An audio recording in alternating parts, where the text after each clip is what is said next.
Bienvenue sur Loba Movie, votre chaîne d'analyse de films et de séries inspirantes.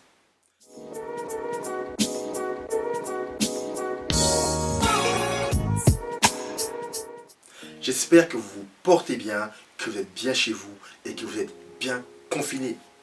Dans cette période de confinement, vous avez certainement dû voir, ou du moins entendre parler de Self-Made, une mini-série de 4 épisodes sur Netflix, adaptée du livre et biographie écrit par Al-Laïa Boundless, qui n'est d'autre que l'arrière petite-fille de Madame C.J.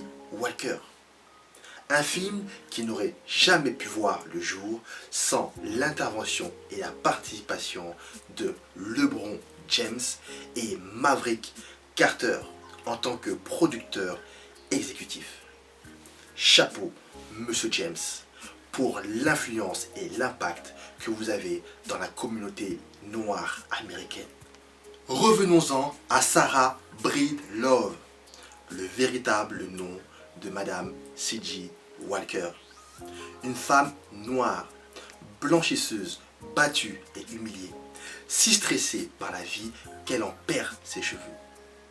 Le film Madame C.J. Walker de Netflix raconte l'ascension fulgurante et les périples de la première femme noire millionnaire après l'abolition de l'esclavage, jouée par une remarquable Octavia Spencer, qui incarne à la perfection la fragilité et la force de son personnage, qui est en même temps peu sûr d'elle et qui sait que sa situation n'est pas normale et elle la refuse.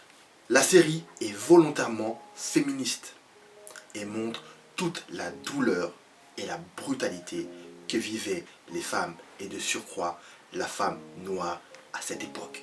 Au premier plan du film, la rivalité entre Sarah Breedlove et Addie Monroe, une coiffeuse métissée qui va l'aider à retrouver son estime d'elle-même en soignant ses cheveux, mais qui va la renvoyer dans ses cordes quand Sarah voudra évoluer pour devenir vendeuse.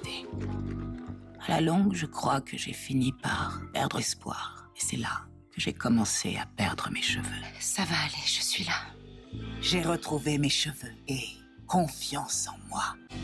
Je pourrais vendre vos produits. Je doute que la vente soit dans vos cordes. Ce que veulent les femmes de couleur, c'est être comme moi. Elles n'y arriveront jamais, mais elles essaient. Mais Sarah va refuser de rester dans sa cage.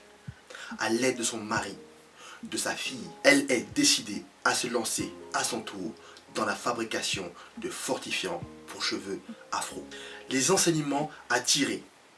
Premièrement, le combat de la femme noire pour l'estime d'elle-même. De s'accepter en tant que femme noire. On leur faisait comprendre que pour être accepté dans certains postes, il fallait répondre à un certain critère de beauté. Ce qui n'a pas changé jusqu'aujourd'hui. Vous êtes certainement ou peut-être dans ce cas. Un exemple marquant du film est une scène sur le marché où une femme n'est pas prise dans le nouvel hôtel à cause des critères de beauté dans lesquels elle n'entre pas. Sœur, vous aimez vos cheveux? Ils ne nous laissent rien faire. On se sent laide parce que c'est ce qu'ils nous font croire. Avoir de beaux cheveux ouvre de grandes perspectives. Un conflit que nous pouvons voir dans le film, c'est le conflit entre deux castes. Les métissés aux cheveux lisses et les peaux couleur ébène à cheveux crépus. Deuxième leçon que l'on peut retenir de ce film, c'est l'évolution avec son époux, Monsieur C.J. Walker. Nous voyons au début du film le couple soudé, complice. Son mari l'aide à reprendre confiance en elle et se dévoue pour porter à bien le projet capillaire de sa femme en lui ouvrant son réseau familial. Je refuse de voir ma femme se rabaisser. J'ai pris la décision de fabriquer mon propre fortifiant. Approchez! Je ne reçois aucun ordre, mon chou. Lincoln a fait de moi un vieillard Et libre. cet homme libre sera payé. Ah, tu es ma bru préférée, est-ce que tu le savais? De fil en aiguille, elle devient omnubilée par le pouvoir, la réussite de son entreprise et sacrifie son couple. Oh, je vais créer toute une gamme de soins. Et c'est pour ça que je souhaite ouvrir ma propre usine. Tout ça va beaucoup trop vite. En effet, elle ne porte plus attention aux ambitions personnelles de son époux. Elle lui manque de respect devant ses salariés. Notre avis, pour rester unis dans la réussite, mettre en priorité, et que ça soit une réelle priorité, son couple. Savoir communiquer efficacement et aider son conjoint à s'épanouir dans tous les domaines. Si ton conjoint a un rêve, prends-le à cœur comme si c'était le tien. Arriver à une complémentarité, non pas à un rapport de subordination. Travailler avec son conjoint reste une tâche difficile. Selon vous, un couple peut-il réussir ensemble dans l'entrepreneuriat? Si oui, comment faire pour garder le couple soudé? Répondez-nous dans les commentaires.